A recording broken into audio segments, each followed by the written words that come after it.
எல்லோருக்கும் நமஸ்காரம். இன்னைக்கு நம்ம பார்க்க போகிற message when you listen to silence, in silence, you understand its power, its eloquence and its dimension.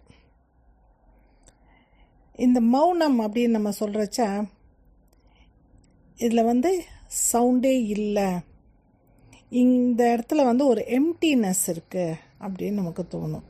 இப்போ நம்ம ஒரு இடத்துல குவைட்டாக இருந்தோன்னா எதுவுமே நம்மளை சுற்றி நடக்கலை அப்படின்னு நம்ம நினச்சிட்டுப்போம்.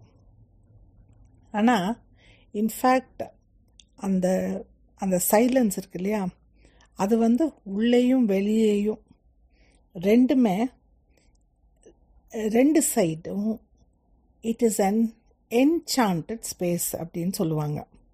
நிறைய இடத்துல பெரியவங்க இந்த இந்த ஸ்பேஸை, அதாவது இப்போ நம்ம ஒரு ஸ்லோகம் சொல்கிறச்ச கூட அந்த வார்த்தைகளுக்கு நடுவே ஒரு ஒரு ஒரு ட்ராப் கொடுப்போம். அதை நம்ம ஸ்பேஸுன்னு சொல்லுவோம்.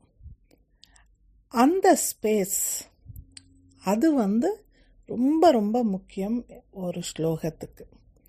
ஏன்னா அதுக்குள்ளே தான் நம்மளுடைய அந்த ஆத்மாவோட மெசேஜே இருக்கும்.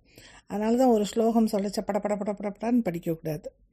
அதுக்கு உண்டான அந்த ஒரு எந்த மீட்டரில் அது சொல்லியிருக்கோ அந்த மீட்டரில் நம்ம அதை சொல்லணும். அப்போ தான் அதுக்கு நடுவில் இருக்கிற அந்த என்சாண்டட் ஸ்பேஸை நம்மளோட தாட்ஸும் நம்மளோட மைண்டும் நம்மளோட ஆத்மாவும் அதுக்குள்ளே ஃப்ரீஸ் ஆகிற ஒரு நிலை ஏற்படும். அதனால் இந்த ஸ்பேஸ் ரொம்ப ரொம்ப முக்கியம். இந்த ஸ்பேஸ்க்குள்ளே இந்த பிரபஞ்சத்தையே நம்மளால் அடக்கிட முடியும். இந்த ஸ்பேஸுக்கு பவுண்ட்ரியே கிடையாது. இது நீங்கள் அதை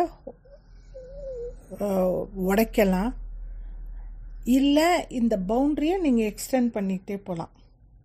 Either you can break your silence, okay, and continue, or you can expand its boundary. அதனால் இது ஒரு பிரபஞ்சம் மாதிரி, இதை நீங்கள் சுருக்கி ஒரு ஆட்டம் மாதிரி கைக்குள்ளே அடக்கிடலாம், இல்லை அதை நீங்கள் எக்ஸ்பேண்ட் பண்ணி இந்த பிரபஞ்சம் அளவுக்கு நீங்கள் அதை கொண்டு போகலாம். அப்போ இந்த மௌனத்தில் நம்ம என்னென்னலாம் பண்ணுறோம், என்னென்னலாம் நமக்கு நடக்குது அப்படின்னு பார்த்தீங்கன்னா, அந்த நம்ம மௌனமாக இருக்கிற அந்த ஒரு க்ஷணத்தில் நம்மளால் நம்மளையே கேட்க முடியும். இப்போ நம்ம பேசுறது மற்றவங்களால கேட்க முடியுது, ஆனால் நம்ம பேசுறது நம்மளாலேயே கேட்க முடியுமா அப்படின்னா முடியும். அது நீங்கள் நல்லா உட்காந்து கண்ணை மூடிண்டு நீங்கள் பார்த்தீங்கன்னா நமக்குள்ளே ஒரு ஓட்டம் இருக்கும். அந்த ஓட்டம் இப்போ நம்ம இந்த சவுண்டெல்லாம் இந்த வாய்ஸ் பாக்ஸ்லேருந்து வருதுன்னு தானே நம்ம சொல்கிறோம். அப்படின்னா நம்ம குவைட்டாக இருந்தோன்னா அந்த உள்ளுக்குள்ளே ஒரு வாய்ஸ் இருக்கே, அந்த வாய்ஸ் எந்த வாய்ஸ் பாக்ஸ்லேருந்து வருது, அது எங்கேருந்து வருது, அது அந்த சவுண்டு மைண்ட்லேருந்து வருதா, இல்லை நம்ம மனசுலேருந்து வருதா, இல்லை நம்ம ஆத்மாலேருந்து வருதா அப்படின்னு நம்ம யோசனை பண்ண ஆரம்பித்தோன்னா அந்த that sound becomes louder and louder. அது நமக்கு ஏதோ ஒன்று உணர்த்தும், அது நம்ம உடம்பு ஃபுல்லாக பரவும். அது நம்ம அந்த சவுண்ட் எங்கேருந்து வருதுன்னே நம்மளால் கண்டுபிடிக்க முடியாத அளவுக்கு அதோட வாஸ்னஸ் இம்ப்ரூவ் ஆகும். அப்போது அந்த மௌனத்துக்குள்ளேயே நம்ம மூழ்கி போயிடுவோம். அப்போ நமக்கு வெளியில் என்ன நடக்குதுன்னு தெரியாது, உள்ளே என்ன நடக்குதுன்னு தெரியாது. நமக்கு தலையை வலிச்சுதா, உடம்பு வலிச்சுதா, வயிற்று வலிச்சுதா, எதுவுமே நமக்கு தெரியாது. ஏன்னா அந்த ஸ்பேஸ்க்குள்ளே நம்ம மூழ்கி போயிடுவோம். அது மட்டும் இல்லாமல் we merge into the present. இந்த க்ஷணத்தில் நம்ம அது உள்ளுக்குள்ளே அப்படியே கலந்துருவோம். we will dissolve. அது மட்டும் இல்லாமல் we also travel to the past.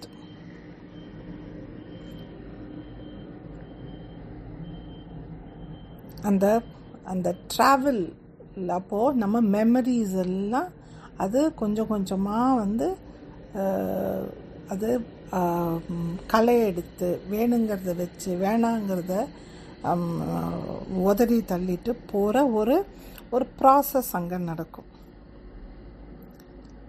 அது மட்டும் இல்லாமல் we start looking into the future. இது எல்லாமே அந்த மௌனத்தில் நடக்கும். இட்ஸ் அ மேஜிக்கல் எக்ஸ்பீரியன்ஸ்னே சொல்லலாம். அதனால தான் when you listen you understand its powerன்னு எழுதியிருப்பேன். when you listen to silence, in silence you understand its power. அப்படி ஒரு மேஜிக்கல் எக்ஸ்பீரியன்ஸ் நம்மளால் உணர முடியும். இந்த மௌனமாக நம்ம இருக்கிறது, நம்ம பல மணி நேரம் நம்ம மெடிடேஷன் பண்ணாலும் கிடைக்காத ஒரு அனுபவத்தை இந்த வெறுமை நம்ம குவைட்டாக இருக்கிறதே வந்து நமக்கு வந்து கொடுக்கும். அந்த அனுபவம் வந்து நமக்கு ஒரு ஏதோ ஒரு இனம் புரியாத ஒரு சந்தோஷத்தை கொடுக்கும். இந்த சந்தோஷம் இட் இஸ் நாட் பிகாஸ் நம்ம ஏதோ ஒன்று வாங்கிட்டோம், ஏதோ ஒன்று நம்ம கேட்டது நமக்கு கிடைச்சிது, இல்லை வேறு யாருக்கோ ஏதோ ஒன்று நடந்திருக்கு அப்படிங்கிறதுனால வர சந்தோஷம் கிடையாது. It's not a environmental happiness. It's an happiness because of that magical experience that we have gone through silence. இப்போ முதல்ல இப்போ அந்த நிலை இப்போ நம்ம அடையணும்னா, இப்போ உங்களுக்கு ஐயோ எனக்கு வந்து அது வரவே மாட்டேங்குது, என்னால் குவைட்டாகவே இருக்க முடியலையே அப்படின்னு நிறைய பேருக்கு வந்து இது கேட்கறச்ச தோணும். முதல்ல இந்த மௌனமாக இருக்கிறது ரொம்ப கஷ்டமாக இருக்கும். ஒரு 2 செகண்ட்ஸுக்கு மேலே இருக்க முடியாது. நான் சொல்கிற அந்த மௌனம் வந்து உள்ளேயும் சரி வெளியிலையும் சரி. சில சமயம் வந்து டேஸ் டுகெதர் நம்ம பேச மாட்டோம், ஆனால் உள்ளுக்குள்ளே ஏதோ ஓடிண்டே இருக்கும். அது பேர் சைலன்ஸ் கிடையாது, அது வெறுமே எக்ஸ்டர்னல் சைலன்ஸ் மட்டும்தான். நான் சொல்கிறது அந்த இன்டர்னல் சைலன்ஸும் கூட. எதுவுமே ஓடாமல் குவைட்டாக உள்ளுக்குள்ளே ஒரே ஒரு மயான அமைதி. அப்படின்னா அது வர்றது ரொம்ப ரொம்ப கஷ்டம். நம்ம அப்படி நம்ம குவைட்டாக உட்காரச்ச முதல்ல நமக்கு வர்றது வந்து இந்த வெளியில் இருக்கிற அத்தனை சவுண்டும் அப்படியே நம்ம காதை பொழந்துட்டு போகிற மாதிரி ஒரு நிலை இருக்கும். அப்படியே அது எப்படின்னா ஒரு த்ராபிங் பெயின் வந்துடும் நமக்கு தலையில். ஏன்னா அந்த சவுண்டு வெளியில் அவ்வளோ லவுடாக இருக்கும். அதுக்கப்புறமா அந்த சவுண்டு கம்மியாக ஆரம்பிச்சிடும். ஒரு ஸ்டில்னஸ், இந்த வெளியில் ஒரு ஸ்டில்னஸ் வந்துடும். ஏன்னா it doesn't affect as anymore அப்படின்னு ஒரு ஸ்டேட்டுக்கு மைண்டு போயிடும். அப்போ அந்த குவைட்னஸ் வந்துடும். அதுக்கப்புறமா இந்த இன்டர்னல் நாய்ஸ் வந்து இது அவுட் சைட் நாய்ஸு கம்மி ஆக ஆக இந்த internal noise will increase and it is very very frightening. ரொம்ப பயமாக இருக்கும். ரொம்ப அதாவது நம்ம உடம்பே தாங்க முடியாத அளவுக்கு அந்த சத்தம் வந்து ஜாஸ்தியாக இருக்கும். முதல்ல இந்த ஹார்ட் பீட்டெல்லாம் ரொம்ப லவுடாக நமக்கு கேட்கும். இந்த நம்ம பாடி பார்ட்ஸ் ஒவ்வொன்றும் என்னென்ன மாதிரி ஒவ்வொரு பாடி பார்ட்டும் ஒவ்வொரு சப்தம் கொடுக்கும். அது வந்து நமக்கு உணர ஆரம்பிக்கிறச்ச நமக்குள்ளே வந்து ஒரு விதமான ஒரு பயம் இருக்கும். அதுக்கப்புறம் அது அப்படியே அது கம்மியாகி அல்டிமேட்டாக நம்ம அந்த சவுண்டுக்கு நம்ம பாடி அட்ஜஸ்ட் ஆகி அதுக்கப்புறமா ஒரு ஸ்டில்னஸும் ஒரு குவைட்னஸும் வரும். அதனால தான் சொன்னேன் இது ஒரு என்சாண்டட் ஸ்பேஸுன்னு. நம்ம வந்து சின்ன வயசில் நிறையா இந்த ஃபேரி டேல்ஸ் எல்லாம் படிச்சிருப்போம். ஆலிஸ் இன் வண்டர்லேண்ட், அந்த மாதிரி வந்து நிறைய வந்து ஸ்லீப்பிங் பியூட்டி, இது மாதிரி நிறைய நம்ம படிச்சிருப்போம். அதில் இந்த என்சாண்டட் பேலஸ் அப்படின்லாம் வரும். அப்போ அது போகிற வழி என்னமோ கஷ்டமாக தான் இருக்கும். ஒரு ஃபாரஸ்ட்குள்ளே போகணும், அதுக்கப்புறம் நிறைய இடைஞ்சல்கள் நடுவில் வரும், அப்புறமா தான் யூ ரீச் தட் ஸ்பேஸ். அந்த மாதிரி தான் இங்கேயும் it is an enchanted space. அதனால் அந்த என்சாண்டட் ஸ்பேஸ்க்குள்ளே நம்ம போனோன்னே ரொம்ப அழகானது. ஏன்னா அந்த இடத்துல எதுவுமே இல்லை, இட்ஸ் வெரி எலிக்வெண்ட். அது நிறைய விஷயங்களை நமக்கு உணர்த்த பார்க்கும். And it is filled with power. நமக்குள்ள ஒரு வைராக்கியம் வருது இல்லையா, அது இந்த என்சாண்டட் ஸ்பேஸில் தான் க்ரியேட் ஆகும்.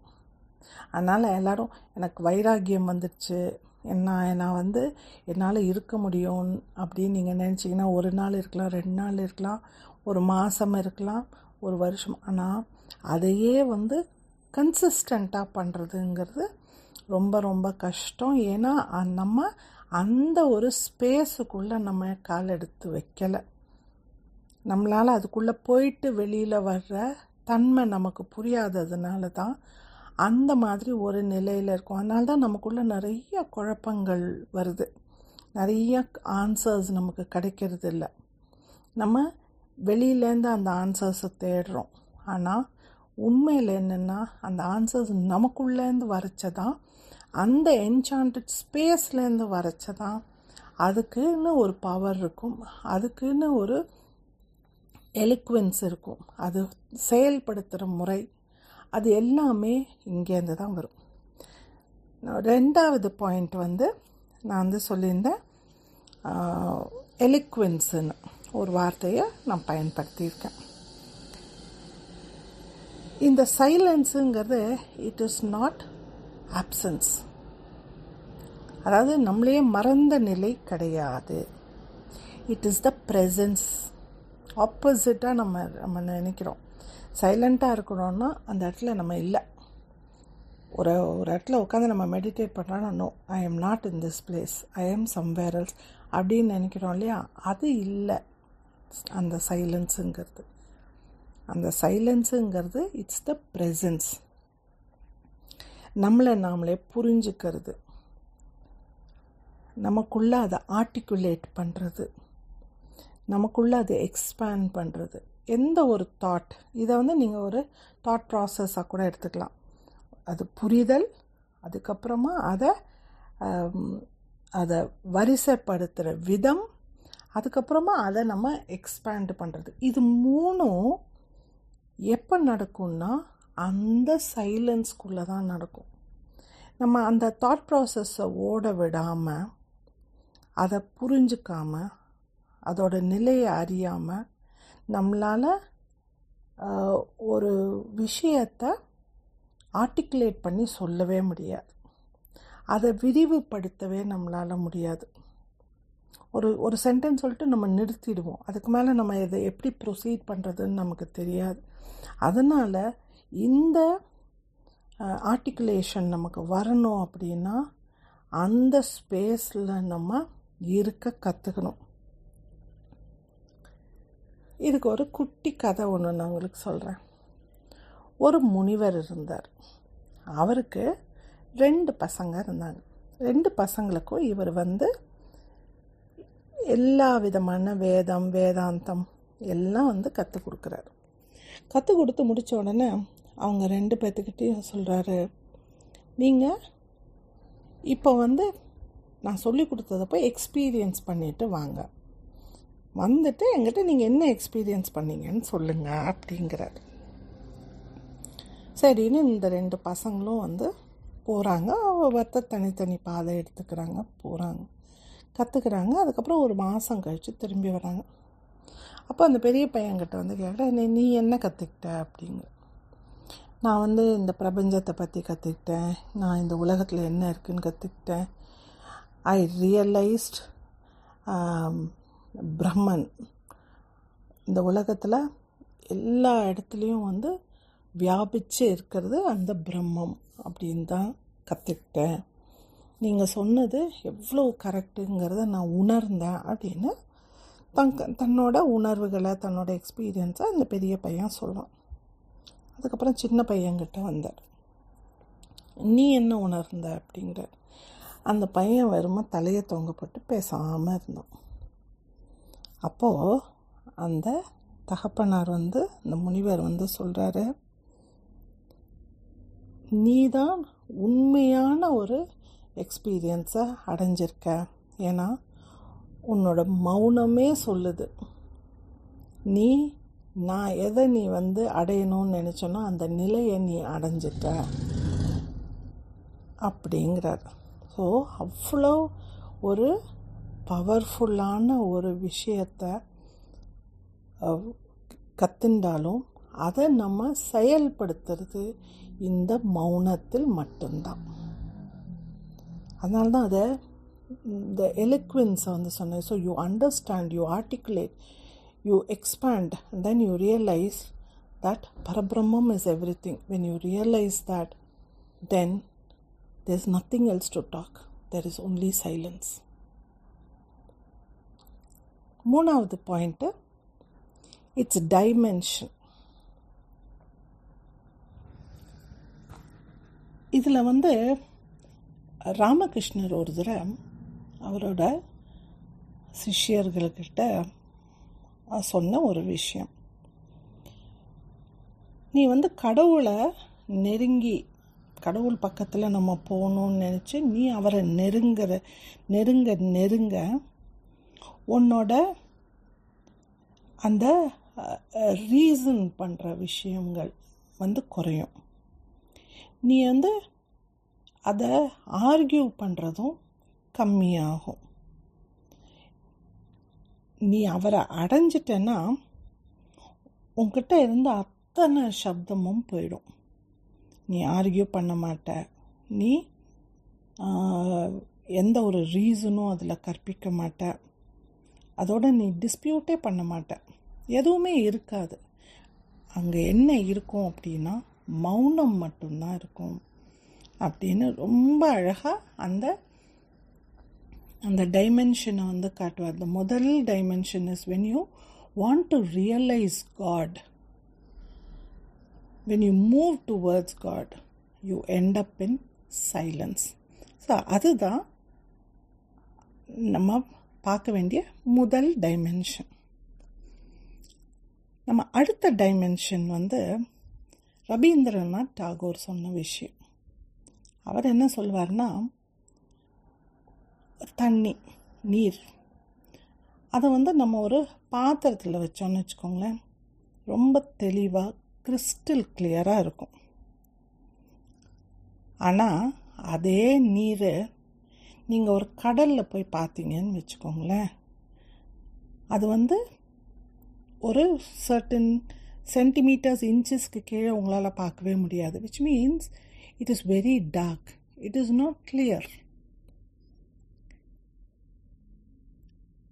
ஸோ இந்த ரெண்டையும் நம்ம பார்க்குறச்ச ஒன்று கிளியராக இருக்குது. எப்போ கிளியராக இருக்குது? இந்த நீர் கொஞ்சமாக இருக்கிறச்ச கிளியராக இருக்குது. அப்படின்னா இந்த சின்ன சின்ன உண்மைகள் நம்ம வாழ்க்கையில் புரிஞ்சுக்கிறோம் இல்லையா? இப்போ நிறைய நம்ம மெசேஜஸ் பார்க்குறோம், நிறைய விஷயங்களை நம்ம புரிஞ்சுக்கிறோம். இப்போ இந்த சின்ன சின்ன விஷயங்கள்லாம் எப்படின்னா ஒரு கப்பில் இருக்கிற தண்ணி மாதிரி ரொம்ப கிளியராக நமக்கு புரியும். ஓ, இவ்வளோதானா, சின்ன விஷயமாச்சு அப்படின்னு நமக்கு தோணும். ஆனால் இந்த பெரிய விஷயங்கள், நம்ம அம்பாளை பற்றி புரிஞ்சுக்கிறது, நிறைய நேரத்தில் நம்ம அம்பாளை புரிஞ்சுக்கிறோம், நிறைய வரலாறு கேட்குறோம், நிறைய கதைகள் கேட்குறோம், நிறைய உபன்யாசம் கேட்குறோம். அப்போ புரிஞ்சுக்கணும்னு சொல்லி நம்ம அது உள்ளுக்குள்ளே போகிறச்ச நமக்கு இன்னும் நிறைய கேள்விகள் வரும். அப்படின்னா த கிரேட்டர் ட்ரூத் அப்படிங்கிறது இந்த கடல் நீர் மாதிரி. அப்போது இதை புரிஞ்சுக்கணும் அப்படின்னா அந்த மௌனத்தில் மட்டும்தான் புரிஞ்சுக்க முடியும். ஏன்னா அப்போ தான் அங்கே தான் ஆர்கியூமெண்ட்ஸ் கிடையாது, அங்கே தான் டிஸ்பியூட் கிடையாது, அங்கே தான் ரீசனிங் கிடையாது. அப்போது இந்த அல்டிமேட் ஆப்சல்யூட் ட்ரூத் நம்ம புரிஞ்சுக்கணுன்னா அது அந்த மௌனத்தில் தான் இருக்குது அப்படின்னு ரவீந்திரநாத் டாகூர் ரொம்ப அழகாக இந்த எக்ஸாம்பிள், ஒரு சின்ன எக்ஸாம்பிள் கொடுத்து நமக்கு ஒரு பெரிய விஷயத்தை நமக்கு புரிய வச்சுருப்பார். அப்படின்னா இந்த டோட்டல் இந்த 2வது டைமென்ஷன் இருக்கு இல்லையா, நம்ம தேடுற இந்த ரீசனிங். ஏன்னா இந்த லாஜிக் அண்ட் ரீசனிங் நமக்கு இந்த வெஸ்டர்ன் எஜுகேஷன் சொல்லி கொடுத்துருக்கிறது. ஆனால் அந்த லாஜிக்கும் ரீசனும் நமக்குள்ளேயே இருக்குது அப்படின்னு சொல்லி கொடுக்கறது தான் நம்மளுடைய வேதங்களும் நம்மளுடைய வேதாந்தங்களும். அதனால் இந்த செகண்ட் டைமென்ஷன் அப்படிங்கிறது இந்த புரிதல், இந்த ஆப்சல்யூட் பிரம்மத்தை நம்ம பார்க்கறது வேற எங்கேயும் இல்லை, இந்த வேற ஒரு கோணத்தில் நின்று நம்ம இந்த மௌனத்தை பார்க்கறச்ச. இன்னொரு 3வது விஷயம், அந்த ஃபைனல் விஷயம் என்னென்னா, நமக்குள்ள இந்த ஈகோ இது நமக்கு வளர வளர நம்மளுடைய இந்த நம்மளை பற்றியே நம்ம பிரகடனம் பண்ணிக்கிற ஒரு நிலை நமக்கு ஏற்படும். அப்போ நிறைய நம்ம பேசுவோம், நிறைய விஷயங்களை நம்ம பேசுவோம், பண்ணுவோம். இது நம்மளோட அந்த ஈகோவை ரைஸ் பண்ணிக்கிட்டே போகும். அப்போ நமக்குள்ள ரொம்ப லிமிட்டடான ஒரு வட்டத்துக்குள்ளே நம்ம இருந்துருவோம். ஆனால் இதே விஷயங்கள் நம்ம சொல்கிறச்ச நீங்கள் அதில் ஒரு பாஸ் கொடுத்து பாருங்கள். அதாவது இன்பிட்வீன் நம்ம அந்த புரிதல் புரியாதது அப்படிங்கிற அந்த கோட்டுக்குள்ளே நம்ம நகர்ந்துன்னு இருக்கச்ச நடுவில் ஒரு பாஸ் நம்ம கொடுத்தோன்னு வச்சுக்கோங்க. அந்த பாஸில் நிறைய விஷயங்கள் நமக்கு புலப்படும். நம்ம அறியணும் அறியணும் அறியணும், இன்னும் நிறைய அறியணும், இதற்கு மேலே அறியணும்னு கண்டினியூஸாக நம்ம போடுறச்ச அதுக்கு ஒரு அர்த்தம் இல்லாமல் போயிடும். ஆனால் அறியணும் இன்னும் அறியணும், இது ரெண்டுத்துக்கு நடுவில் கொஞ்சம் நம்ம பாஸ் கொடுத்து நம்ம அதை ஒரு தேடலுக்கு நம்ம போகிறச்ச இந்த மௌனம் நமக்கு ரொம்ப பயன்படும். அப்படி பயன்படுறச்ச எப்போவும் நமக்கு ஒரு சந்தோஷத்தை அதை கொடுத்துக்கிட்டே இருக்கிறதுனால இந்த மௌனம் நமக்கு ஒரு நல்ல ஒரு உணர்வை கொடுத்து இந்த நாள் மட்டும் இல்லை, எந்த நாளையும் நமக்கு ஒரு இனிய நாளாக அமையும். நன்றி, வணக்கம்.